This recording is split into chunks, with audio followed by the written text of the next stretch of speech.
잠깐 멈춰요. 방금 그 노래, 그 곡조. 죄송합니다, 회장님. 다시는 손 떼지 않겠습니다. 아니야, 혼내는 게 아니야. 죽은 내 아내만 알던 그 곡조를 당신이 대체 어떻게 칩니까? 모두가 잠든 새벽 호텔 펜트하우스.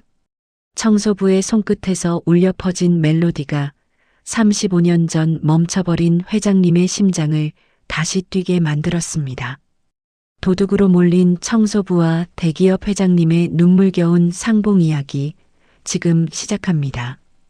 이야기 시작 전 구독과 좋아요 눌러주시고 어디서 듣고 계신지 댓글 남겨주시면 그곳으로 만복이 깃들길 기원하겠습니다.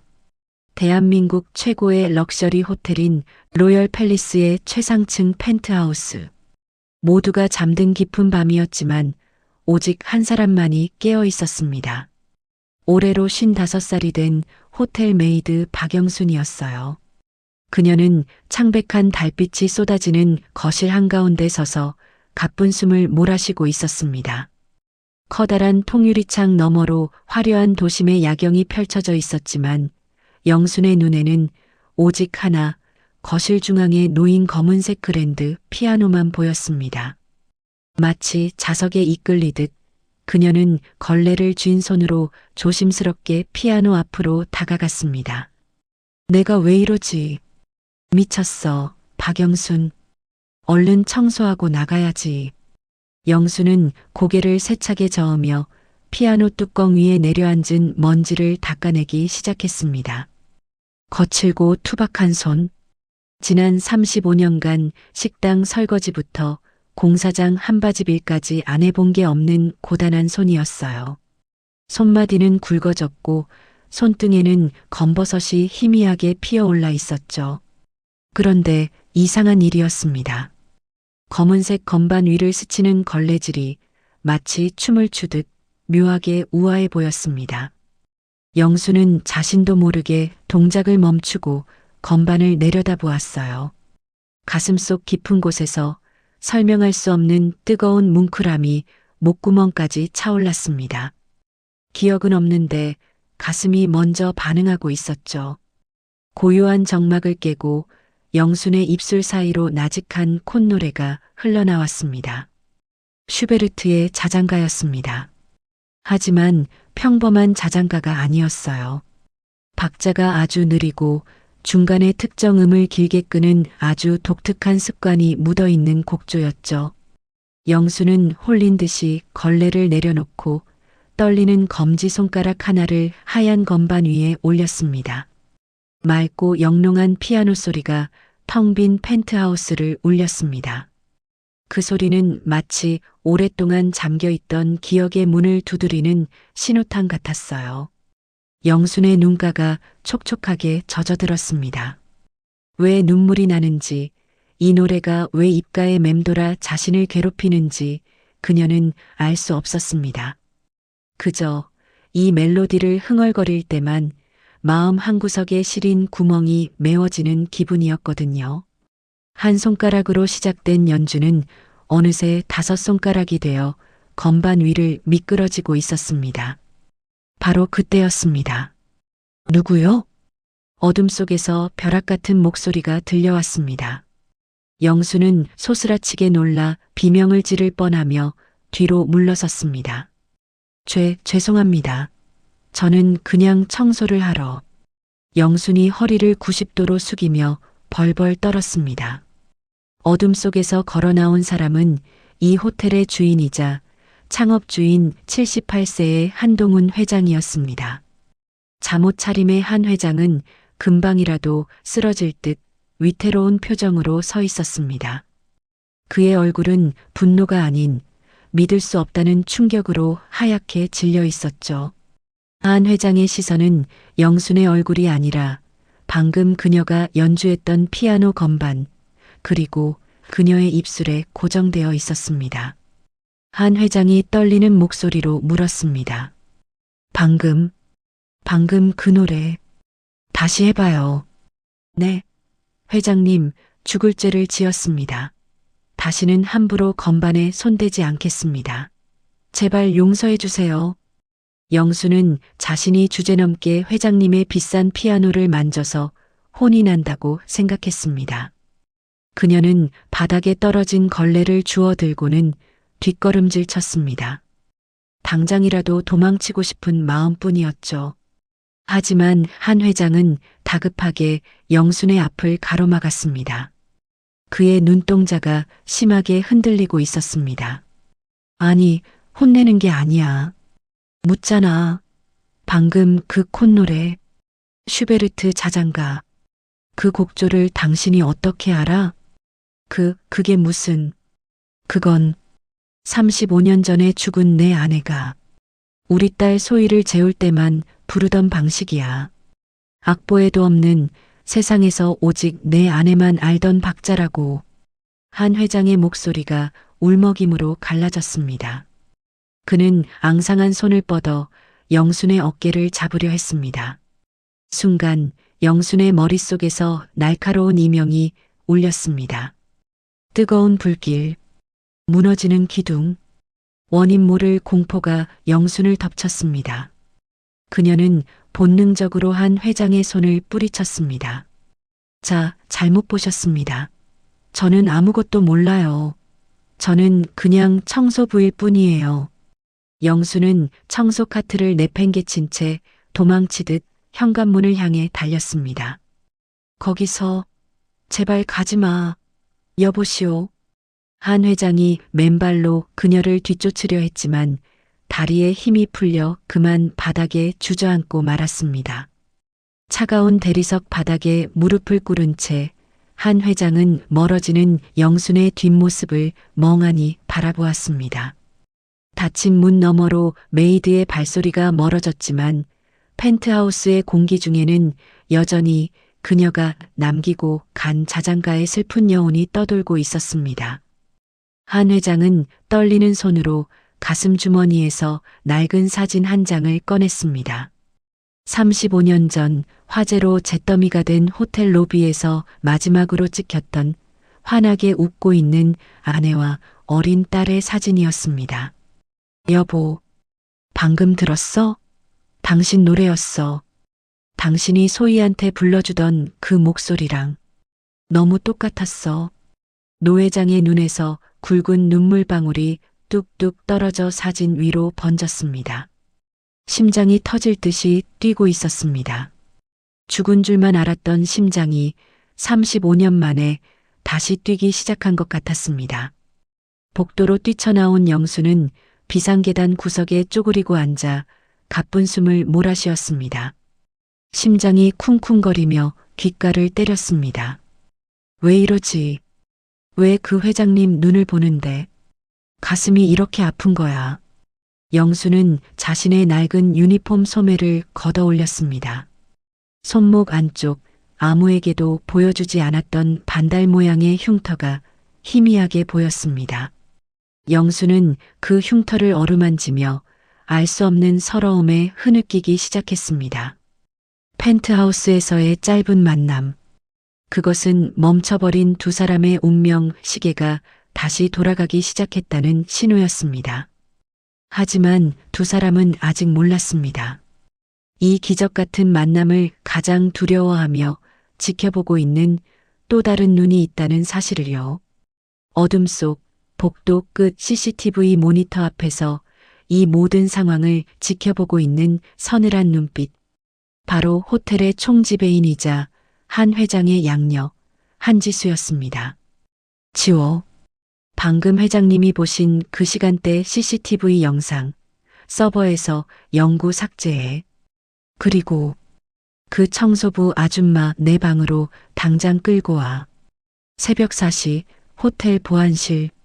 서늘한 공기가 감도는 그곳에 한지수 총지배인이 팔짱을 낀 채 서 있었습니다. 모니터 화면 속에는 조금 전 펜트하우스에서 벌어진 일이 고스란히 담겨 있었죠. 화면 속에서 박영순이 피아노를 치고 있었고 뒤이어 한 회장이 달려나와 오열하는 장면이 흑백 화면으로 재생되고 있었습니다. 지수의 눈매가 매섭게 가늘어졌습니다. 아버지, 그깟 콧노래가 뭐라고. 대체 저 천한 여자가 뭐라고 저렇게 우시는 거야. 지수는 입술을 질끈 깨물었습니다.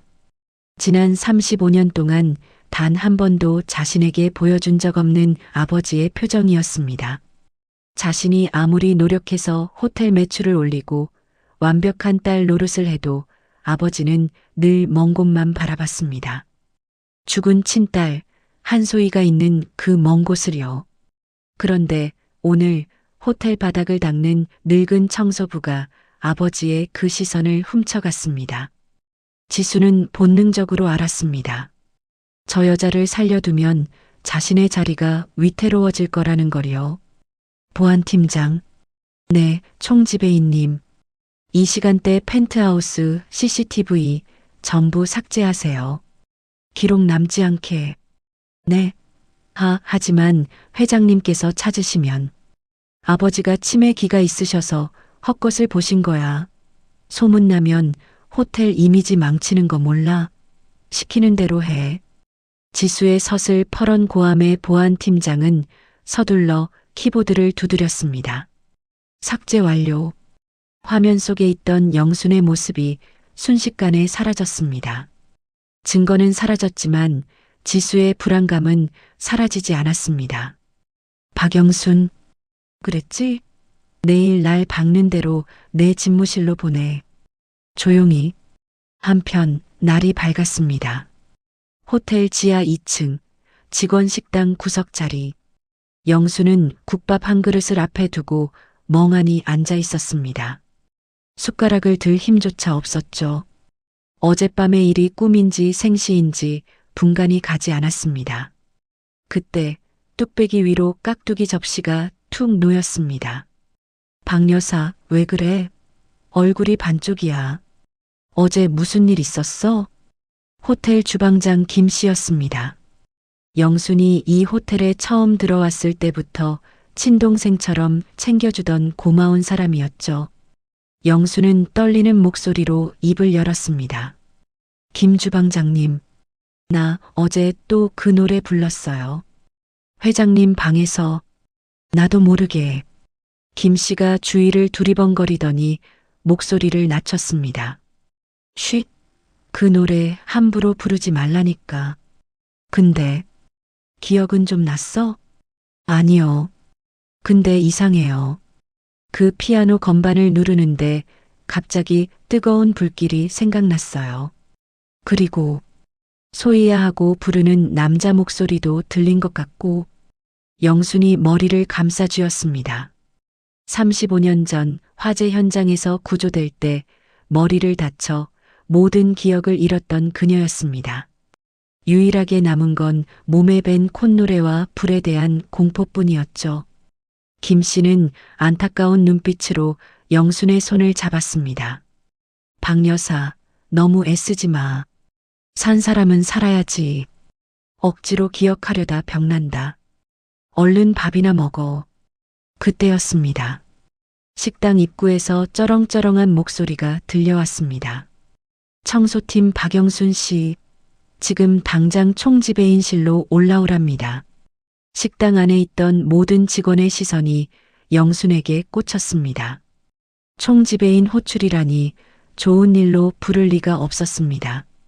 영순의 가슴이 철렁 내려앉았습니다. 올 것이 왔구나. 엘리베이터를 타고 최고층 바로 아래 총지배인실로 향하는 동안 영순의 손은 땀으로 흥건해졌습니다. 똑똑. 들어오세요. 얼음장처럼 차가운 목소리. 문을 열고 들어가자 넓은 집무실 책상 뒤에 한지수가 다리를 꼬고 앉아 있었습니다. 그녀는 서류에서 눈을 떼지 않은 채 말했습니다. 거기 서 있어요. 10분, 20분. 지수는 일부러 영순을 투명 인간 취급하며 세워두었습니다. 영순의 다리가 후들거리기 시작할 때쯤 지수가 천천히 고개를 들었습니다. 명품 안경 너머로 경멸 어린 시선이 영순을 훑어내렸습니다. 박영순 씨라고 했나요? 나이가 55? 네. 네, 그렇습니다. 어제 새벽에 펜트하우스엔 왜 들어갔죠? 청소 시간도 아닌데. 저는 문이 열려 있길래 혹시나 해서. 피아노는 왜 만졌어요? 그게 얼마짜린 줄이나 알아요? 당신 평생 월급을 한 푼도 안 쓰고 모아도 건반 하나 못 사는 물건이에요. 지수의 말에는 가시가 돋쳐 있었습니다. 영수는 고개를 푹 숙였습니다. 죄송합니다. 죽을 죄를 지었습니다. 죽을 죄라. 그럼 죽을 건가요? 네. 지수가 자리에서 일어나 또각또각 구두 소리를 내며 영순의 코앞까지 다가왔습니다. 진한 향수 냄새가 영순의 코를 찔렀습니다. 농담이에요. 하지만 한 번만 더 회장님 눈에 띄거나 그 방 근처에서 얼쩡거리면 그땐 그냥 해고로 안 끝나요. 알겠어요? 네, 명심하겠습니다. 나가보세요. 아, 그리고 지수가 나가려던 영순을 불러 세웠습니다. 주제 파악 좀 하고 사세요. 걸레는 걸레통에 있을 때가 제일 어울리는 법이니까. 모욕이었습니다. 하지만 영수는 대꾸할 수 없었습니다. 힘없는 자신이 할 수 있는 건 죄송합니다라는 말뿐이었으니까요. 영순이 비틀거리며 방을 나가자 지수는 책상 위에 놓인 인터폰을 눌렀습니다. 그녀의 입가에 비릿한 미소가 번졌습니다. 고객관리팀이죠? 지금 VIP 객실 201호에 예약 잡으세요. 그리고 제가 아끼는 다이아몬드 반지를 준비해 두세요. 아주 재미있는 쇼를 하나 보여줄 거니까. 같은 시각 한동훈 회장은 비서실장을 닥달하고 있었습니다. 아직도 못 찾았어? 그 청소부. CCTV 확인했으면 얼굴 알 거 아니야. 그게 회장님. 보안실에서 보고가 올라왔는데 어제 새벽 시스템 오류로 해당 시간대 영상이 녹화가 안 됐다고 합니다. 뭐? 녹화가 안 돼? 대한민국 최고 호텔 보안이 그따위야? 한 회장이 책상을 내리쳤습니다. 분명 자신의 두 눈으로 봤고 두 귀로 들었습니다. 환청이 아니었습니다. 내 눈은 못 속여.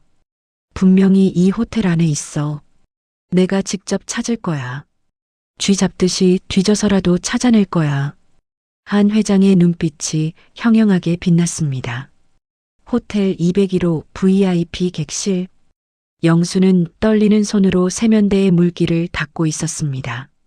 아침에 총지배인 지수에게 모욕을 당하고 난 뒤라 가슴이 계속 콩닥거렸지만 목구멍이 포도청이라 이를 쉴 수는 없었죠. 그녀는 땀을 뻘뻘 흘리며 욕실 구석구석을 닦았습니다. 그때였습니다. 객실 문이 벌컥 열리더니 또각또각 날카로운 구두 굽소리가 들려왔습니다. 한지수였습니다. 뒤에는 보안팀장과 여직원 2명이 따라오고 있었죠. 청소 상태 점검하러 왔습니다. 다들 비키세요. 지수는 팔짱을 낀 채 방 안을 휘이 둘러보았습니다. 영수는 황급히 걸레를 뒤로 감추며 고개를 숙였어요. 지수의 시선이 욕실 세면대 위에 머물렀습니다. 내 반지. 지수의 표정이 순식간에 차갑게 굳어졌습니다. 분명히 아까 손 씻으면서 여기 세면대 위에 빼뒀는데 어디 갔지? 지수가 세면대 위를 손으로 훑었습니다. 아무것도 없었습니다. 영순의 심장이 덜컥 내려앉았습니다. 박영순 씨, 여기 있던 반지 못 봤어요? 네, 반지라니요. 저는 들어올 때부터 아무것도 못 봤습니다. 영순이 손사래를 쳤지만 지수는 이미 그녀를 범인으로 단정 지은 눈빛이었습니다. 못 봤다? 이 방엔 당신 말고 들어온 사람이 없는데? 보안팀장, 뭐해요? 당장 이 여자 몸이랑 카트 뒤져요. 총지배인님, 저는 정말 아닙니다. 맹세코 손대지 않았어요. 영순이 울먹이며 소리쳤지만 보안 요원들은 거친 손길로 영순의 팔을 붙잡았습니다. 늙은 청소부의 힘없는 저항은 건장한 남자들에게 아무런 소용이 없었죠. 그들은 영순이 입고 있던 유니폼 주머니와 앞치마를 거칠게 뒤적거렸습니다. 그리고 잠시 후 찾았습니다. 보안 팀장의 손에서 반짝이는 무언가가 나왔습니다. 영순의 앞치마 오른쪽 주머니에서 나온 그것은 조명 아래서 눈부시게 빛나는 다이아몬드 반지였습니다. 영순의 눈이 휘둥그레졌습니다. 숨이 턱 막혀왔습니다. 이게 왜 제 주머니에? 봐. 쥐새끼처럼 숨어 들어와서 피아노를 만질 때부터 알아봤어. 손버릇이 나쁜 여자였군. 지수가 싸늘하게 비웃으며 반지를 낚아챘습니다. 영수는 그 자리에 털썩 주저앉았습니다. 억울했습니다. 너무나 억울해서 미칠 것만 같았습니다. 누군가 몰래 넣은 게 분명했지만 아무도 그녀의 말을 믿어주지 않을 상황이었죠. 경찰 부를까요? 보안 팀장의 말에 지수가 고개를 저으며 잔인한 미소를 지었습니다. 아니, 경찰은 나중에. 일단 로비로 끌고 내려가. 호텔 물건에 손 떼면 어떻게 되는지 다른 직원들도 똑똑히 봐야지. 본보기로 삼을 거야. 안 돼요. 제발요. 저는 정말 아니에요. 영순이 지수의 바지가랑이를 잡고 매달렸습니다. 하지만 지수는 더러운 벌레를 털어내듯 발을 빼버렸습니다. 호텔 1층 로비. 가장 사람들이 많이 붐비는 시간대였습니다. 체크인을 하려는 투숙객들과 직원들이 웅성거리며 한 곳을 바라보았습니다. 화려한 샹들리에 아래 영순이 보안 요원들에 의해 짐짝처럼 내동댕이 쳐졌습니다. 이 여자가 VIP 객실에서 다이아 반지를 훔치다 현장에서 잡혔습니다. 보안 팀장의 큰 목소리가 로비 전체에 쩌렁쩌렁 울렸습니다. 사람들의 경멸 어린 시선이 영순에게 꽂혔습니다. 수군거리는 소리가 비수처럼 날아와 꽂혔죠. 세상에, 청소부가 도둑이었어? 나이도 지긋한 분이 왜 저런 짓을. 겉모습만 보고 모른다니까. 영수는 바닥에 엎드린 채 고개를 들 수 없었습니다. 얼굴이 화끈거리고 눈물이 하염없이 바닥으로 떨어졌습니다. 35년을 기억 없이 살았어도 남의 물건에 손 안 대고 정직하게 땀 흘려 살아온 인생이었습니다. 그런데 그 모든 세월이 한순간에 시궁창에 처박히는 기분이었습니다. 일어나세요. 경찰서 갑시다. 보안 요원이 영순의 팔을 거칠게 잡아 끌었습니다. 아니에요. 나 안 훔쳤어요. 진짜 아니에요. 영순은 아이처럼 엉엉 울며 버텼습니다. 그때 억울함과 극도의 스트레스가 머릿속을 강타했습니다. 눈앞이 하얗게 번쩍이더니 잊고 있던 끔찍한 기억의 파편들이 폭풍처럼 밀려왔습니다. 타오르는 붉은 불길, 무너지는 천장, 그리고 자신을 안고 뛰던 누군가의 따뜻한 품. 으악, 불이야. 뜨거워. 엄마. 영순이 갑자기 귀를 막고 비명을 질렀습니다. 로비가 순식간에 아수라장이 되었습니다. 사람들은 미친 사람이라도 본 듯 뒷걸음질 쳤습니다. 바로 그 순간이었습니다. 엘리베이터 문이 열리고 한동훈 회장이 비서실장과 함께 걸어 나왔습니다. 그는 로비의 소란스러움에 미간을 찌푸리며 다가왔습니다. 대체 이게 무슨 소란이야? 회장의 호통 소리에 보안 요원들이 얼어붙으며 길을 터주었습니다. 사람들 사이를 헤치고 들어온 한 회장의 눈에 바닥에 쓰러져 발작하듯 떨고 있는 영순의 모습이 들어왔습니다. 아니, 저 여자는 어젯밤 펜트하우스에서 놓쳤던 바로 그 얼굴이었습니다. 한 회장은 심장이 쿵 하고 떨어지는 것 같았습니다. 도둑으로 몰려 쓰러진 여자.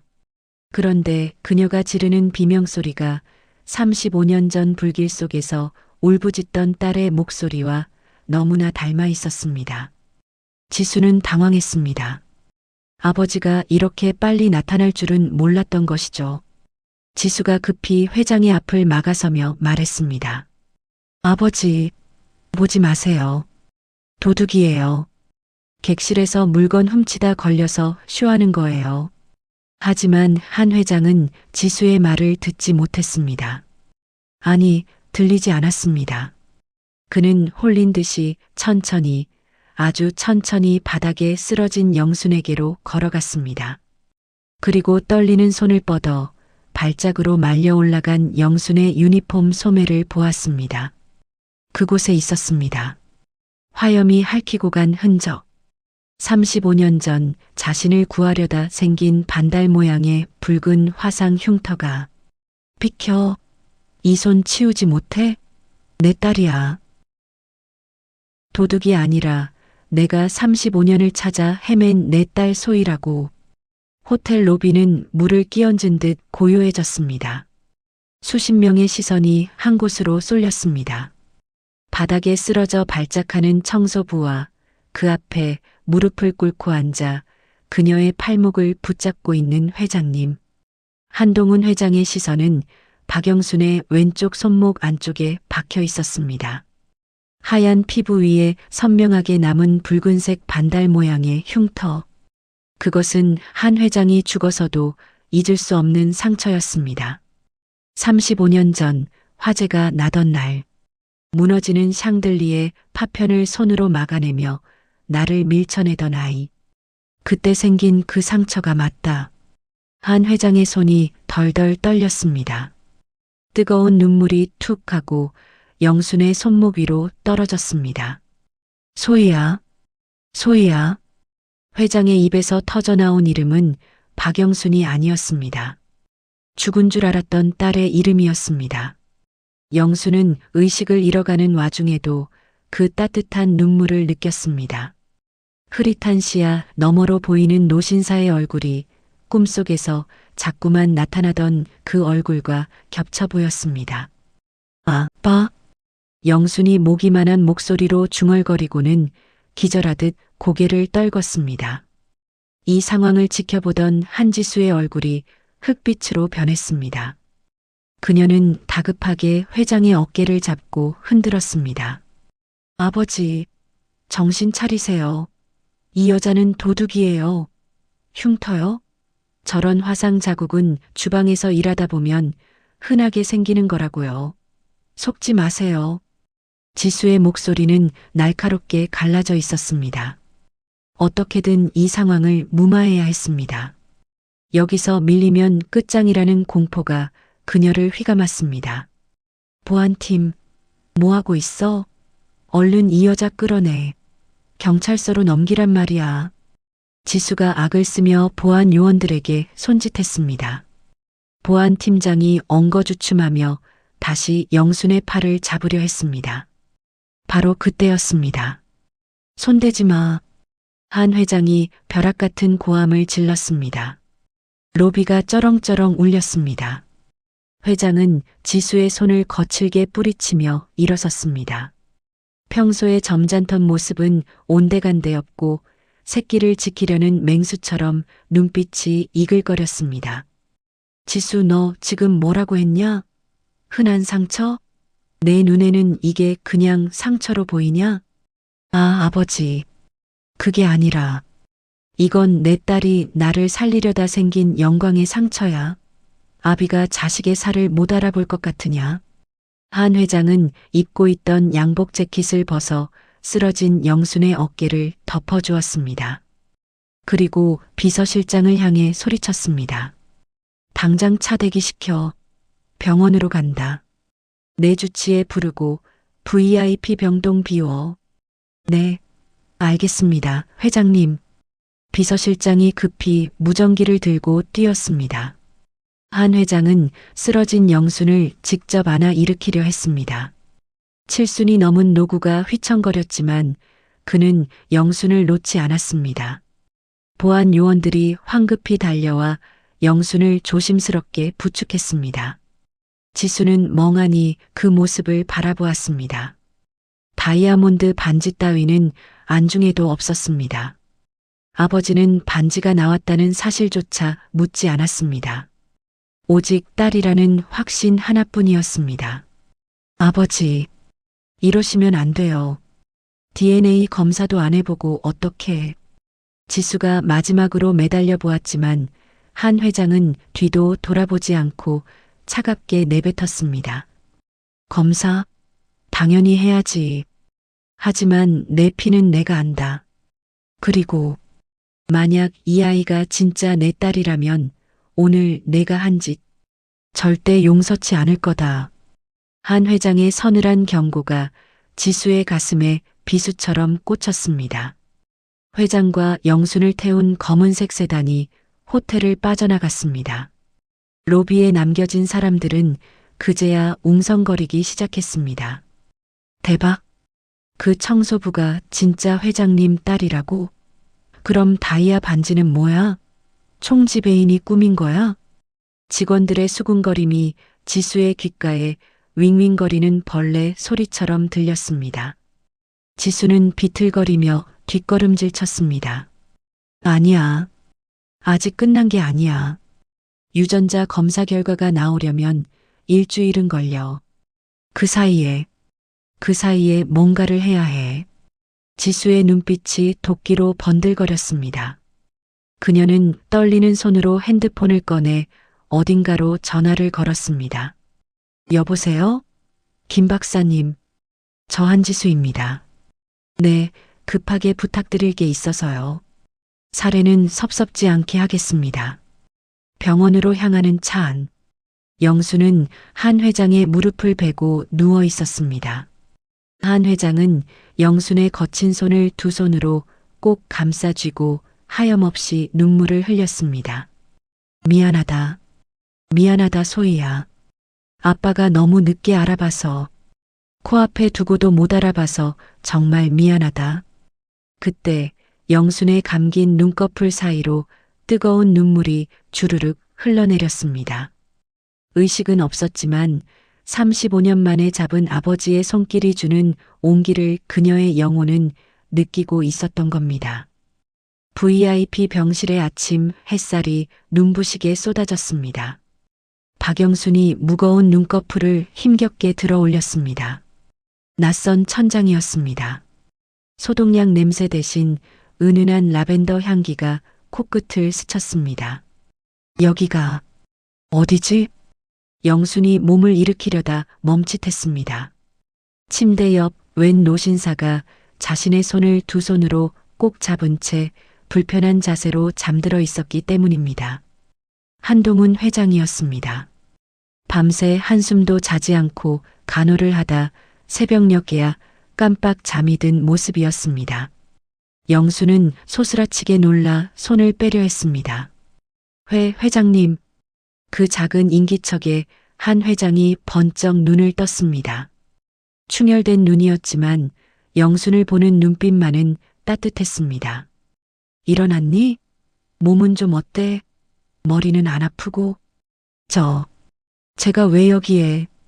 저는 경찰서로 가야 하는데. 영순이 울먹이며 이불을 걷어내려 했습니다. 도둑 누명을 쓴 자신이 이런 호사를 누려도 되는지 겁이 났던 겁니다. 한 회장은 그런 영순의 어깨를 부드럽게 감싸 눌렀습니다. 경찰서라니. 당치도 않다. 넌 내 딸이야. 내가 지켜야 할 내 딸 소희라고. 회장님, 저는 소희가 아닙니다. 저는 그냥 기억도 없는 천한 청소부일 뿐이에요. 반지가 왜 제 주머니에 있었는지 저도 정말 모르겠어요. 영순은 억울함에 다시 눈물을 쏟았습니다. 한 회장은 영순의 거친 손등을 어루만지며 단호하게 말했습니다. 안다. 내가 훔친 게 아니란 걸 내가 알아. 그리고 그 흉터. 내가 죽어도 못 잊을 그 상처가 내가 내 딸이라는 증거야. 그러니까 아무 걱정 말고 푹 쉬어라. 이제 아빠가 다 해결해 줄게. 아빠라는 단어가 영순의 가슴을 쿵 하고 울렸습니다. 35년 동안 한 번도 불러보지 못한 이름. 낯설지만 사무치게 그리운 그 단어에 영수는 저도 모르게 목이 메었습니다. 그때 병실 문이 열리고 의료진이 들어왔습니다. 유전자 검사를 위한 검체 채취를 위해서였죠. 회장님, 그리고 환자분. 머리카락과 구강 상피세포를 채취하겠습니다. 한 회장은 기꺼이 자신의 머리카락을 뽑아주었습니다. 영순도 얼떨결에 입을 벌려 면봉 검사를 받았습니다. 의료진이 채취한 샘플을 밀봉된 튜브에 담아 나갔습니다. 결과는 최대한 빨리 내일 아침까지 보고해. 보안 철저히 하고. 한 회장의 지시에 의사가 고개를 숙이고 나갔습니다. 하지만 병실 밖 복도 모퉁이에는 이미 검은 그림자가 드리워져 있었습니다. 한지수였습니다. 그녀는 의료진이 나가는 모습을 매의 눈으로 지켜보더니 조용히 비상구 계단 쪽으로 몸을 숨겼습니다. 잠시 후 흰 가운을 입은 한 남자가 헐레벌떡 계단으로 들어왔습니다. 이 병원 진단검사의학과 김 박사였습니다. 지수와는 대학 선후배 사이로 지수가 병원 재단에 기부금을 몰아주며 관리해 온 인물이었죠. 총지배인님, 이거 정말 위험한 일입니다. 회장님이 아시면 전 끝장이에요. 김 박사가 식은땀을 흘리며 난색을 표했습니다. 지수는 품에서 두툼한 서류 봉투 하나를 꺼내 김 박사의 가운 주머니에 찔러 넣었습니다. 묵직했습니다. 이걸로 빚부터 갚으세요. 그리고 박사님 딸, 이번에 유학 간다고 했죠? 그 학비까지 평생 책임져 드릴게요. 하지만 선택하세요. 내일 아침 회장님 책상 위에 올라갈 결과지는 딱 하나여야 해요. 친자 불일치. 그 여자랑 아버지는 생판남이라고. 알겠어요? 지수의 눈빛은 서늘하다 못해 섬뜩했습니다. 김 박사는 떨리는 손으로 주머니 속 봉투를 움켜쥐었습니다. 양심과 욕망 사이에서 갈등하던 그는 결국 눈을 질끈 감고 고개를 끄덕였습니다. 알겠습니다. 샘플 바꿔치기 하겠습니다. 지수의 입가에 비릿한 미소가 번졌습니다. 박영순, 넌 끝났어. 감히 내 자리를 넘봐? 그날 저녁 지수는 아무 일도 없었다는 듯 과일 바구니를 들고 VIP 병실을 찾았습니다. 아버지, 식사는 하셨어요? 제가 죽 좀 사왔는데. 지수는 세상에서 가장 효녀인 척하며 사과를 깎기 시작했습니다. 하지만 한 회장의 태도는 냉랭했습니다. 그는 지수가 깎은 사과를 거들떠보지도 않고 영순의 침대만만 지켰습니다. 너는 가서 일 봐라. 난 여기 있을 거다. 아버지, 벌써 10시간째예요. 이러다 쓰러지세요. 제가 간호할 테니까 댁에 가서 좀 쉬세요. 네. 지수의 속셈은 뻔했습니다. 회장을 떼어놓고 영순에게 무슨 짓이라도 할 생각이거나 심리적으로 압박하려는 것이었죠. 하지만 한 회장은 요지부동이었습니다. 아니다. 35년을 놓쳤는데 내가 어떻게 또 자리를 비우겠냐. 화장실 가는 시간도 아깝다. 나가라. 지수는 입술을 깨물며 물러설 수밖에 없었습니다. 그래봤자야. 내일 아침이면 저 여자는 사기꾼으로 쫓겨날 테니까. 그때까지만 즐겨두시지. 밤이 깊었습니다. 영수는 잠들지 못하고 뒤척였습니다. 창가 소파에 앉아 꾸벅꾸벅 조는 한 회장의 모습을 보며 가슴 한구석이 아려왔습니다. 정말 내 아버지일까? 만약 결과가 아니라고 나오면 그때는 나를 다시 도둑 취급하며 내치실까? 기대감보다는 두려움이 더 컸습니다. 행복한 꿈을 꾸다 깨어났을 때의 허무함을 너무나 잘 알기 때문입니다. 영수는 이불을 머리끝까지 뒤집어 썼습니다. 제발 이 밤이 지나지 않기를, 내일 아침이 오지 않기를 기도하면서요. 하지만 야속하게도 시간은 흘러 운명의 아침이 밝아오고 있었습니다. 조작된 결과지가 담긴 봉투가 비서실장의 손을 거쳐 이제 막 병실 문 앞까지 도착했습니다. 친자 확률 0.01%. 불일치입니다, 회장님. 꺼봐. 내가 뭘 했어? 이 사기꾼 아줌마, 우리 아빠 외로움 이용해서 한탕 해먹으려던 꽃뱀이잖아. 당장 끌어내. VIP 병실의 공기는 팽팽하게 당겨진 활시위 같았습니다. 한동훈 회장은 침대 옆에 서서 비서실장이 들고 있는 노란 서류 봉투를 뚫어지라 쳐다보고 있었습니다. 침대 위에 박영순도 마른 침을 삼키며 두 손을 꼭 모았습니다. 읽어봐. 결과가 어떻게 나왔어? 한 회장의 목소리가 미세하게 떨렸습니다. 비서실장이 조심스럽게 봉투를 뜯고 서류를 꺼냈습니다. 종이 넘어가는 소리가 천둥소리처럼 크게 들렸습니다. 서류를 확인한 비서실장의 동공이 흔들렸습니다. 그는 믿을 수 없다는 듯 몇 번이나 다시 확인하더니 기어들어가는 목소리로 말했습니다.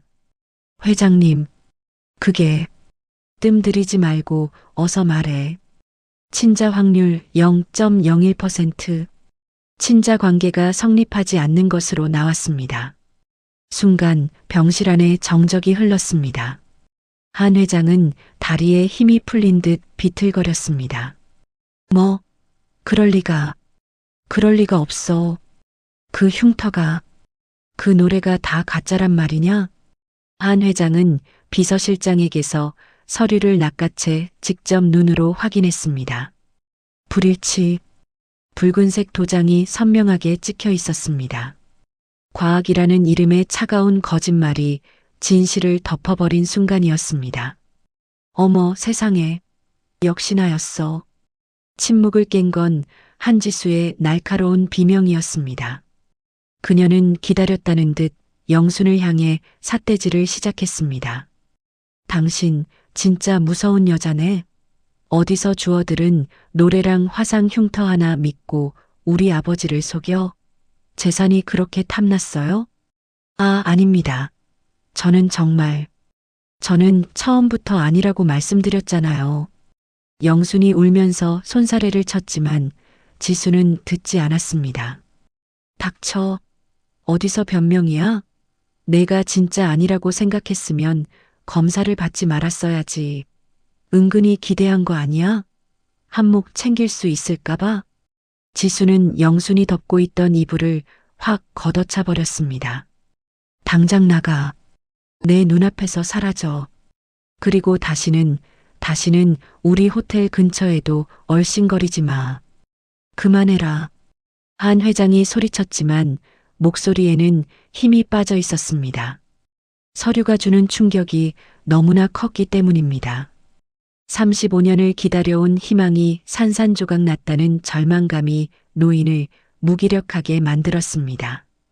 영수는 비틀거리며 침대에서 내려왔습니다. 환자복 차림의 맨발이었습니다. 그녀는 자신을 경멸하는 지수의 눈빛과 고개를 떨구고 있는 한 회장의 모습을 번갈아 보았습니다. 가슴이 미어질 듯 아팠습니다. 자신이 딸이 아니라는 사실보다 저 노신사에게 또다시 실망을 안겨드렸다는 죄책감이 더 컸습니다. 영수는 한 회장 앞에 무릎을 꿇고 큰 절을 올렸습니다. 회장님, 죄송합니다. 본의 아니게 어르신 마음을 어지럽혀 드려서 죽을 죄를 지었습니다. 부디 건강하세요. 영순의 눈물이 바닥으로 뚝뚝 떨어졌습니다. 한 회장은 차마 영순을 쳐다보지 못하고 고개를 돌린 채 눈을 감았습니다. 그의 주먹 쥐어진 손이 부들부들 떨리고 있었습니다. 보안 요원, 이 여자 끌어내. 옷 갈아입혀서 뒷문으로 쫓아버려. 지수의 고함에 밖에서 대기하던 덩치 큰 남자들이 들어와 영순의 양팔을 잡았습니다. 영순은 저항하지 않았습니다. 짐짝처럼 들려나가는 영순의 뒷모습이 한없이 작고 초라해 보였습니다. 자신의 낡은 옷으로 갈아입은 영순이 바닥에 내동댕이 쳐졌습니다. 경고하는데 한 번만 더 회장님한테 접근하면 그땐 진짜 감옥행이야. 알았어? 보안 요원이 으름장을 놓고 사라졌습니다. 영수는 먼지 묻은 옷을 털지도 못한 채 병원 담벼락에 기대 앉았습니다. 하늘이 잿빛이더니 기어이 빗방울이 떨어지기 시작했습니다. 흑흑. 빗물과 눈물이 뒤섞여 얼굴을 적셨습니다. 갈 곳도 없었습니다. 고시원 방세도 밀려 있었고 호텔에선 해고당했습니다. 무엇보다 잠깐이나마 느꼈던 아버지의 온기가 사라졌다는 상실감이 뼛속까지 시려왔습니다. 영수는 빗속에서 자신의 손목 흉터를 벅벅 문질렀습니다. 이딴 게 있어서 괜히 헛꿈만 꾸게 하고 바보같이 피가 맺히도록 흉터를 문지르며 영수는 오열했습니다. 한편 텅 빈 병실. 한 회장은 지수마저 내보내고 혼자 남아 있었습니다. 바닥에 떨어진 유전자 검사 결과지가 펄럭였습니다. 한 회장은 품속에서 아내와 딸의 사진을 다시 꺼냈습니다. 과학이 틀릴 리 없지. 그래, 내가 노망이 난 게야. 감히 저런 남을 내 핏줄이라 착각하다니. 한 회장은 자조 섞인 한숨을 내쉬었습니다. 그런데 이상했습니다. 머리로는 포기해야 한다고 생각하는데 가슴은 여전히 뜨거웠습니다. 영순이 나가기 전 올렸던 큰절, 그리고 건강하세요라며 울먹이던 그 목소리가 귓가에서 떠나지 않았습니다. 사기꾼이라기엔 눈빛이 너무 맑았어. 그리고 그 노래, 그건 정말 우연일 수가 없는데. 한 회장은 사진 속 딸의 얼굴을 쓰다듬었습니다. 소희야, 아빠가 정말 틀린 거냐? 내가 아니라고 말하는 게 정말 진실인 거냐? 그때였습니다. 병실 쓰레기통 옆 영순이 벗어두고 간 낡은 가방 틈새로 무언가가 보였습니다. 영순이 아끼던 낡은 수첩이었습니다. 한 회장은 홀린 듯 다가가 그 수첩을 집어들었습니다. 수첩을 펼친 한 회장의 눈이 휘둥그레졌습니다. 그곳에는 삐뚤빼뚤한 글씨로 쓴 일기가 적혀 있었습니다. 그리고 수첩 맨 뒷장에 끼워진 불에 그을려 반쯤 타버린 낡은 악보 조각 하나. 그것은 슈베르트 자장가의 악보였습니다. 그리고 악보 귀퉁이에는 35년 전 아내가 직접 쓴 메모가 남아 있었습니다. 사랑하는 우리 딸 소희에게. 엄마가. 회장님, 방금 김 박사가 자백했습니다. 총지배인님이 한지수 전무가 돈을 주고 결과를 조작하라고 시켰답니다. 내 그럴 줄 알았다. 내 손으로 거둔 자식이 내 친자식의 등에 칼을 꽂아. 당장 차 돌려. 지수 그 못된 것부터 잡으러 간다. 병실 안은 숨소리조차 들리지 않을 만큼 고요했습니다. 한동훈 회장은 손에 든 낡은 수첩을 바들바들 떨고 있었습니다. 수첩 맨 뒷장, 불에 타다 만 악보 귀퉁이에 적힌 글씨. 사랑하는 우리 딸 소희에게. 엄마가. 그것은 필체였습니다. 세상 그 누구도 흉내낼 수 없는 35년 전 세상을 떠난 아내의 동글동글하고 다정한 글씨체. 여보, 당신이 남겨둔 거였어? 우리 딸 못 알아볼까봐. 이 못난 남편 정신 차리라고 당신이 숨겨둔 거였어? 한 회장은 악보를 가슴에 품고 오열했습니다. 과학이라던 유전자 검사 결과지 따위는 눈에 들어오지도 않았습니다. 피는 속여도 엄마의 사랑이 담긴 이 종이 한 장은 절대 거짓말을 하지 않으니까요. 내가 미쳤지. 종이 쪼가리 하나 믿고 내 새끼를. 그 비오는 거리에 내 새끼를 내쫓았어. 한 회장이 가슴을 치며 통곡했습니다. 후회와 분노가 화산처럼 터져나왔습니다. 그는 벌떡 일어나 인터폰을 거칠게 잡았습니다. 비서실장, 당장 차 대기시켜. 그리고 보안팀 풀어. 방금 나간 그 사람. 아니, 내 딸 소희 당장 찾아내. 네, 회장님, 하지만 검사 결과는 그게 가짜야. 누군가 장난질을 친 거라고. 내 딸 못 찾으면 너희들 다 집에 갈 각오해. 한 회장은 코트만 대충 걸치고 병실을 뛰쳐나갔습니다. 한편 억수같이 쏟아지는 빗속. 박영수는 우산도 없이 비틀거리며 걷고 있었습니다. 온몸이 빗물에 젖어 무거웠고 한기는 뼛속까지 파고들었습니다. 추워. 너무 춥다. 머리가 핑 돌았습니다. 극심한 스트레스와 비를 맞은 탓에 고열이 오르고 있었습니다. 영수는 흐릿해지는 정신을 붙잡으려 애썼지만 다리에 힘이 풀려 그만 웅덩이 위로 쓰러지고 말았습니다. 지나가는 사람들이 혀를 차며 피해갔습니다. 아무도 초라한 행색의 그녀를 도와주려 하지 않았습니다. 영순의 눈앞이 점점 어두워졌습니다. 이대로 죽는 건가? 차라리 잘 됐어. 기억도 없이, 가족도 없이. 너무 외로웠는데. 영순이 스르르 눈을 감으려는 찰나 저 멀리서 날카로운 브레이크 소리가 들렸습니다. 검은색 세단 선어대가 빗물을 튀기며 멈춰 섰습니다. 차 문이 열리고 한동훈 회장이 빗속으로 뛰어들었습니다. 수행원들이 우산을 받쳐들려 했지만 회장은 그것마저 뿌리치고 흙탕물 바닥에 쓰러진 영순에게 달려갔습니다.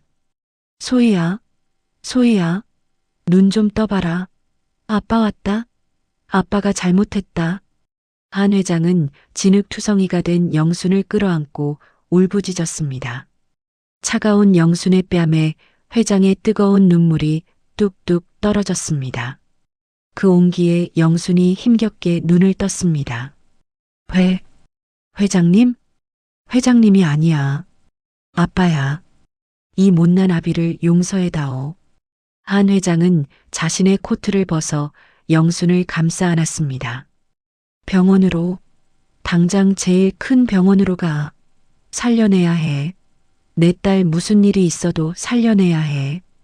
회장의 절규가 빗소리를 뚫고 울려 퍼졌습니다. 영수는 회장의 품 안에서 다시 정신을 잃었지만 이번에는 춥지 않았습니다. 35년 만에 되찾은 아버지의 품은 난로처럼 따뜻했습니다. 같은 시각 호텔 총지배인실. 한지수는 와인잔을 들고 창밖의 비를 내려다보며 승리의 미소를 짓고 있었습니다. 잘 가요, 박영순 씨. 아니, 가짜 언니. 이제 이 호텔은 완벽하게 내 거야. 지수는 콧노래를 흥얼거리며 책상 위에 명패를 쓰다듬었습니다. 그때 책상 위에 놓인 휴대폰이 요란하게 울렸습니다. 병원 김 박사였습니다. 여보세요? 박사님, 사례금은 내일 입금해 드릴 테니까. 전무님, 큰일 났습니다. 회장님이 친자 확인 재검사를 의뢰하셨답니다. 그것도 다른 대학 병원에요. 뭐라고요? 지수의 손에서 와인잔이 미끄러져 바닥에 쨍그랑 깨졌습니다. 붉은 와인이 핏물처럼 바닥을 적셨습니다. 어떻게 아버지가 다시 검사를 할 생각을 해? 0%가 나왔는데? 그리고 조금 전에 경찰들이 들이닥쳐서 제 연구실 압수수색을 시작했습니다. 전무님, 저 좀 살려주세요. 전 시키는 대로 했을 뿐이라고요. 전화가 뚝 끊겼습니다. 지수의 얼굴이 백지장처럼 하얗게 질렸습니다. 손이 덜덜 떨렸습니다. 망했어. 아버지가 알게 되면 난 끝장이야. 지수는 허둥지둥 금고를 열었습니다. 여권과 현금 뭉치를 가방에 쑤셔 넣었습니다. 도망쳐야 했습니다. 아버지가 병원에서 돌아오기 전에 한국을 떠나야만 했습니다. 그녀가 가방을 들고 집무실 문을 열고 나가려는 순간 엘리베이터 문이 열리고 비에 젖은 채 분노로 이글거리는 한동훈 회장이 서 있었습니다. 뒤에는 경찰들이 쫙 깔려 있었죠. 어딜 가느냐? 지옥의 사자 같은 아버지의 목소리. 지수는 그 자리에 얼어붙고 말았습니다. 아, 아버지. 그게 아니라 내 딸 소희를 2번 죽이려 하고 나를 능멸해? 내가 사람이냐? 짐승도 은혜는 안다는데 내가 너를 어떻게 키웠는데? 한 회장의 손이 허공을 갈랐습니다. 짝! 매서운 소리와 함께 지수의 고개가 돌아갔습니다. 한 번도 자식에게 손을 댄 적 없던 아버지의 첫 손찌검이었습니다. 체포해. 업무상 횡령, 사문서 위조, 죄란 죄는 다 물어서 콩밥 먹여. 경찰들이 지수에게 다가와 수갑을 채웠습니다.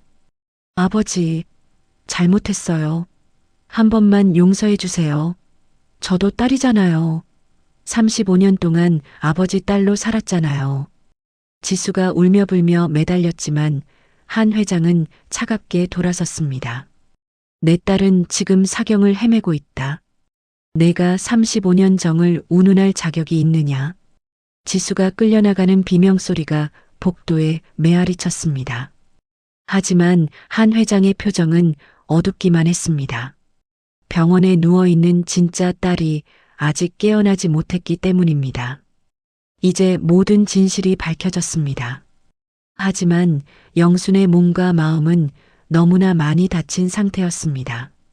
이틀이 지났습니다. 영순이 눈을 떴을 때 창밖에는 가을비 대신 따사로운 햇살이 내리쬐고 있었습니다. 몸은 물먹은 솜처럼 무거웠지만 마음은 이상하리만치 평온했습니다. 일어났니? 익숙한 목소리. 고개를 돌리자 한동훈 회장이 보였습니다. 며칠 사이 10년은 더 늙어버린 듯한 수척한 얼굴이었지만 영순을 바라보는 눈빛만은 봄 햇살처럼 따뜻했습니다. 그는 영순이 깨어나기만을 기다리며 마른 수건으로 그녀의 손과 발을 계속 닦아주고 있었던 겁니다. 회장님, 아빠라고 불러다오. 소희야, 제발 한 번만 더 불러줘. 한 회장이 영순의 손을 자신의 뺨에 갖다 댔습니다. 까칠한 수염의 감촉. 체온. 그것은 꿈이 아니었습니다. 영순의 눈시울이 붉어졌습니다. 아빠, 오냐, 그래. 내 새끼. 많이 아팠지? 많이 무서웠지? 두 사람은 서로를 끌어안고 한참을 울었습니다. 35년의 세월이 눈물에 씻겨 내려갔습니다. 억울했던 누명도, 차가운 빗속에서의 서러움도 아버지의 품 안에서 눈 녹듯 사라졌습니다.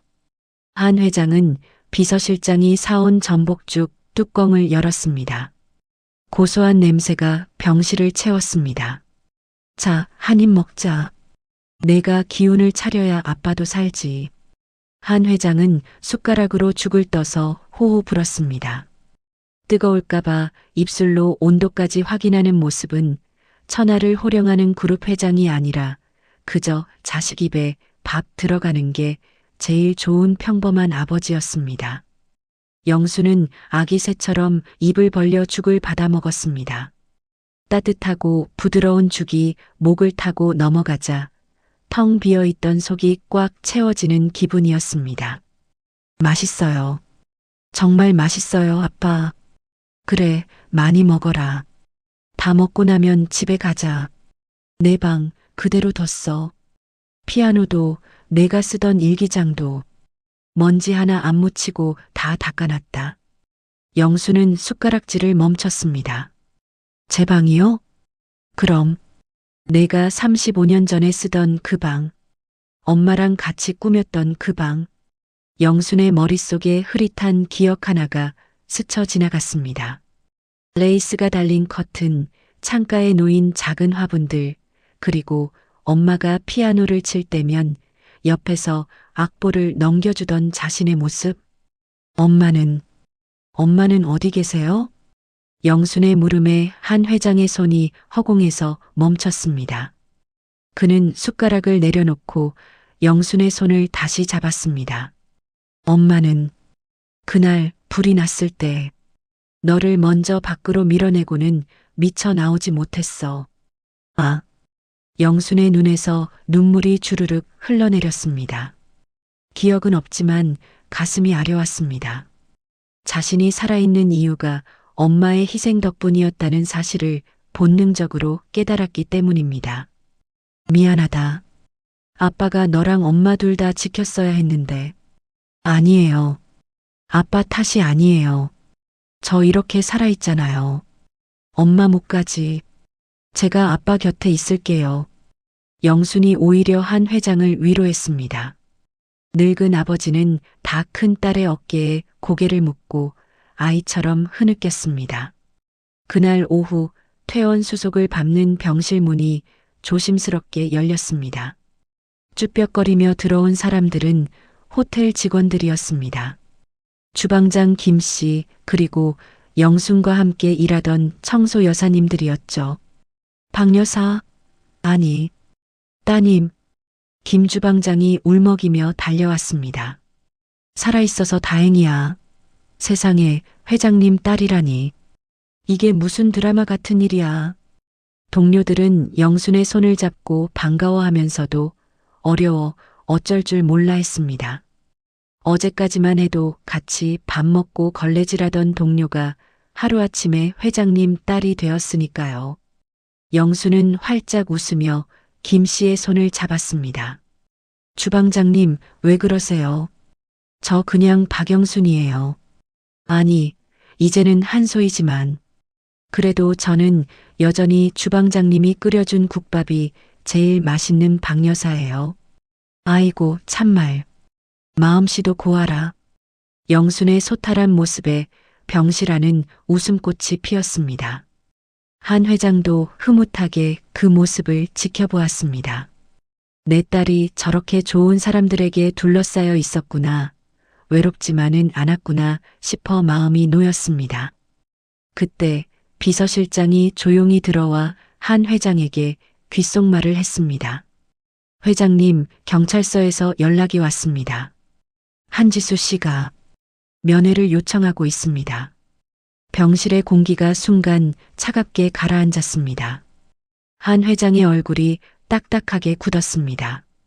영순도 긴장한 듯 아빠의 눈치를 살폈습니다. 한 회장은 잠시 눈을 감고 생각에 잠겼습니다. 35년을 키운 양녀. 비록 씻을 수 없는 죄를 지었지만 그녀 또한 자신의 딸로 살았던 세월이 있었습니다. 소희야, 네 아빠. 내 생각은 어떠니? 그 아이 만나보겠니? 영수는 잠시 고민했습니다.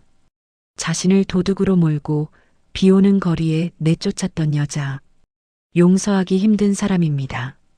하지만 영수는 알고 있었습니다. 지수의 눈빛 속에 서려 있던 깊은 외로움과 불안함을요. 그것은 지난 35년 동안 영순 자신이 거울 속에서 매일 마주하던 바로 그 눈빛이었습니다. 가요, 아빠. 가서 들어봐요.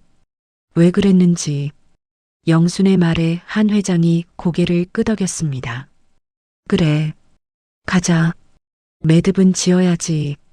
두 사람은 손을 꼭 잡고 병실을 나섰습니다. 이제 과거의 악연을 끊어내고 진정한 가족으로 거듭나기 위한 마지막 관문이 남아 있었습니다.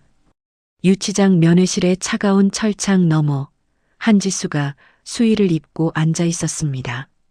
하루 만에 10년은 늙어버린 듯한 초라한 모습. 그녀는 고개를 푹 숙인 채 차마 고개를 들지 못하고 있었습니다.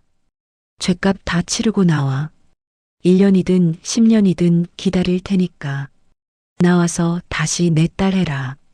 그때는 가짜 말고 진짜 딸로 다시 시작하자.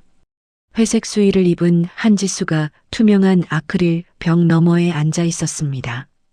화려했던 명품 정장과 보석은 온데간데 없고 화장기 없는 얼굴은 창백하고 초라했습니다. 그녀는 고개를 푹 숙인 채 맞은편에 앉은 한 회장과 영순을 똑바로 쳐다보지 못했습니다. 왜 그랬냐? 한 회장이 무겁게 입을 열었습니다. 분노보다는 깊은 탄식이 섞인 목소리였습니다. 내가 너를 굶겼냐, 아니면 남들보다 못하게 키웠냐?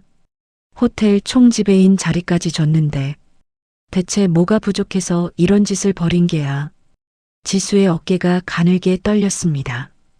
그녀가 천천히 고개를 들었습니다. 충혈된 눈에 눈물이 가득 고여 있었습니다. 아버지한테는 제가 보이긴 하셨어요? 뭐, 지난 35년 동안 아버지는 제 곁에 계셨지만 마음은 늘 딴 곳에 있었잖아요. 제가 전교 1등을 해도 호텔 매출을 2배로 올려도 아버지는 웃지 않으셨어요. 늘 밤마다 그 죽은 줄 알았던 언니 사진만 보고 우셨잖아요. 지수의 목소리가 울먹임으로 갈라졌습니다. 저는요, 아버지한테 저는 그냥 대용품이었어요.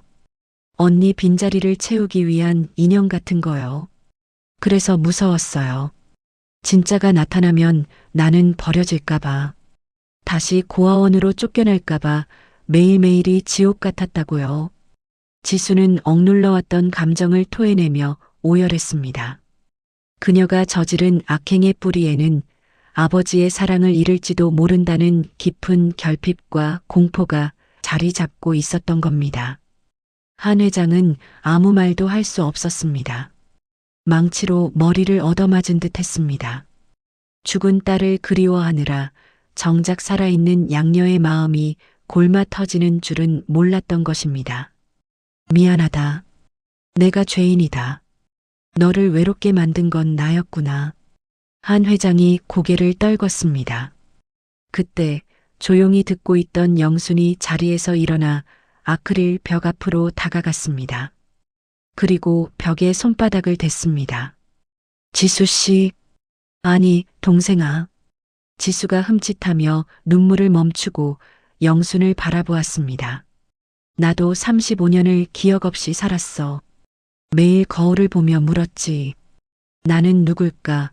왜 나는 혼자일까? 그 외로움이 얼마나 뼈에 사무치는지 내가 알아. 영순의 눈시울도 붉어졌습니다. 내가 나한테 한 짓 밉고 원망스러워. 비 오는 날 나를 내쫓았을 때 정말 죽고 싶었어. 지수가 다시 고개를 숙였습니다. 하지만 아빠가 그러시더라. 너도 35년 동안 이분을 아버지라 부르며 지켰다고. 그 세월까지 가짜는 아니잖아. 벌 다 받고 나와. 그러면 그때는 언니랑 동생으로 진짜 가족으로 밥 한 끼 먹자. 따뜻한 밥상에 숟가락 하나 더 놓는 거, 그거 어려운 일 아니니까. 영순의 따뜻한 말에 지수는 무너져 내렸습니다. 그녀는 벽에 이마를 대고 짐승처럼 울부짖었습니다. 언니, 죄송해요. 제가 잘못했어요. 흑흑. 차갑게 얼어붙었던 지수의 마음이 영순의 진심 어린 용서 앞에서 완전히 녹아내렸습니다. 질투와 욕심으로 쌓아 올린 가짜 성이 무너지고 그 자리에 참회의 눈물이 채워졌습니다. 면회 시간이 끝나고 교도관이 들어왔습니다. 한 회장은 자리에서 일어나며 유리병 너머의 지수를 향해 단호하지만 따뜻하게 말했습니다. 지수야, 죗값은 피하지 마라. 그게 내가 살 길이다. 하지만 기억해라. 내가 언제 나오든 내가 살아있는 한 내가 돌아올 집은 여기다. 지수는 끌려나가면서도 계속해서 두 사람을 향해 고개를 숙이며 울었습니다. 구치소를 나오는 길, 하늘은 맑게 개어 있었습니다. 한 회장은 영순의 손을 잡고 천천히 걸었습니다. 그의 발걸음이 한결 가벼워 보였습니다. 소희야, 고맙다. 정말 고마워. 못난 아비 대신 내가 동생을 품어줬구나. 아빠 딸이잖아요. 아빠가 사랑으로 키운 딸인데 제가 어떻게 미워만 해요. 두 사람은 서로를 마주보며 웃었습니다. 35년 전 멈췄던 시계가 다시 돌아가기 시작했고 삐걱거리던 톱니바퀴들도 제자리를 찾아가고 있었습니다. 자, 이제 집으로 가자. 가서 피아노 쳐야지. 우리 딸 연주 제대로 한번 들어보자꾸나. 네, 아빠. 저 연습 많이 해야 돼요. 손이 다 굳어서 부녀의 다정한 대화가 가을바람에 실려 흩어졌습니다. 로열 팰리스 호텔 야외 정원에는 벚꽃이 눈처럼 흩날리고 있었습니다. 오늘은 호텔 재개관 기념 자선음악회가 열리는 날입니다. 객석에는 호텔 직원들과 투숙객들로 가득 찼습니다. 맨 앞줄에는 김 주방장과 청소 여사님들이 말끔한 정장을 차려입고 앉아 기대에 부푼 얼굴로 무대를 바라보고 있었습니다. 신사숙녀 여러분, 오늘 무대의 주인공을 소개합니다. 이 호텔의 영원한 딸, 한소의 이사님입니다. 사회자의 소개와 함께 우레와 같은 박수가 터졌습니다. 무대 위로 한 여인이 걸어 나왔습니다. 우아한 연보라색 드레스를 입은 그녀, 바로 박영순. 아니, 한소희였습니다. 거칠었던 피부는 고운 윤기가 흘렀고 늘 주눅들어 굽어있던 등은 당당하게 펴져 있었습니다. 하지만 그녀의 눈빛만은 6개월 전 국밥을 먹던 박여사 시절처럼 여전히 선하고 따뜻했습니다. 소희가 그랜드 피아노 앞에 앉았습니다. 숨을 크게 들이마시고 건반 위에 손을 올렸습니다. 익숙한 멜로디가 정원에 울려 퍼졌습니다. 슈베르트의 자장가였습니다. 6개월 전 어두운 펜트하우스에서 몰래 쳤던 그 떨리는 연주가 아니었습니다. 엄마에 대한 그리움, 35년의 고단했던 세월, 그리고 다시 찾은 가족에 대한 감사가 담긴 깊고 풍성한 선율이었습니다. 객석에 앉은 한동훈 회장의 눈가가 촉촉해졌습니다. 옆자리에 놓인 빈 의자에는 35년 전 떠난 아내의 사진이 놓여 있었습니다. 여보, 보고 있소? 우리 딸이 이렇게 멋지게 자랐어. 당신이 가르쳐준 그 노래를 다시 치고 있다고. 연주가 절정에 다다르자 객석 곳곳에서 훌쩍이는 소리가 들렸습니다. 그것은 단순한 음악이 아니라 기적을 노래하는 인생의 찬가였기 때문입니다.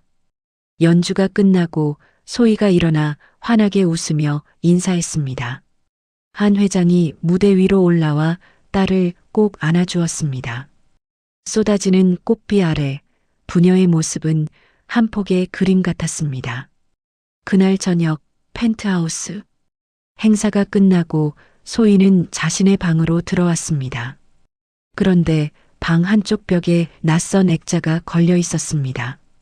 그것은 소희가 청소부 시절 입었던 낡은 회색 유니폼과 너덜너덜해진 앞치마였습니다. 아빠, 이게 왜? 뒤따라 들어온 한 회장이 빙그레 웃으며 말했습니다. 버리려고 하길래 내가 가져왔다. 이것도 내 딸 한소희의 역사 아니냐? 아빠, 기억을 잃고 살았던 35년, 비록 몸은 고단했을지 몰라도 너는 누구보다 성실하고 정직하게 살았다. 그 시간이 있었기에 지금의 내가 더 빛나는 게야. 부끄러워할 것 없다. 이건 내가 세상과 싸워 이겨낸 훈장이다. 소희는 액자 속 낡은 유니폼을 어루만졌습니다. 땀과 눈물이 배어있는 그 옷이 오늘 입은 드레스보다 더 값지게 느껴졌습니다. 네, 아빠. 잊지 않을게요. 제가 어디서 왔는지, 어떻게 살았는지, 그 마음 그대로 어려운 사람들 도우면서 살게요. 그때 소희가 서랍에서 편지 한 통을 꺼냈습니다. 오늘 지수한테서 편지가 왔어요. 소희가 편지를 읽어주었습니다. 언니, 그리고 아버지. 여기 들어온 지 반년이 넘었네요. 좁은 방에 갇혀 있으니 비로소 보여요. 제가 얼마나 많은 걸 가지고 있었는지, 그리고 얼마나 어리석게 그걸 발로 찼는지. 언니가 보내준 영치금으로 산 책들 잘 읽고 있어요. 죗값 다 치르고 나가는 날 떳떳하게 가족이라고 부를 수 있게 더 나은 사람이 돼서 나갈게요. 사랑하는 동생 지수 올림. 한 회장이 눈물을 훔쳤습니다. 그래, 됐다. 그거면 됐다. 우리 셋 다시 모일 날만 기다리면 되겠구나. 창밖에는 휘영청 밝은 보름달이 떠 있었습니다. 소희는 피아노 뚜껑을 덮고 아버지의 팔짱을 꼈습니다. 아빠, 우리 주방장님이 끓여준 라면 먹을까요? 저 아까 연주하느라 배고파 죽는 줄 알았어요. 허허, 그럴까? 펜트하우스에서 먹는 라면이라 그거 별미겠는데? 두 사람의 웃음소리가 밤하늘로 퍼져나갔습니다. 길고 길었던 겨울이 가고 그들의 인생에도 완연한 봄이 찾아왔습니다. 잃어버린 이름도 잊혀진 노래도 상처 입은 마음도 제자리를 찾았습니다. 이제 로열 팰리스 호텔에는 밤마다 아름다운 자장가가 울려 퍼집니다. 그것은 슬픔의 노래가 아닌 내일의 희망을 부르는 행복의 멜로디였습니다. 35년이라는 긴 세월을 돌고 돌아 만난 부녀의 이야기, 그리고 용서로 완성된 가족의 모습이 여러분의 마음에 잔잔한 감동으로 남았기를 바랍니다. 오늘도 행복한 하루 만들어 가시길 바랍니다.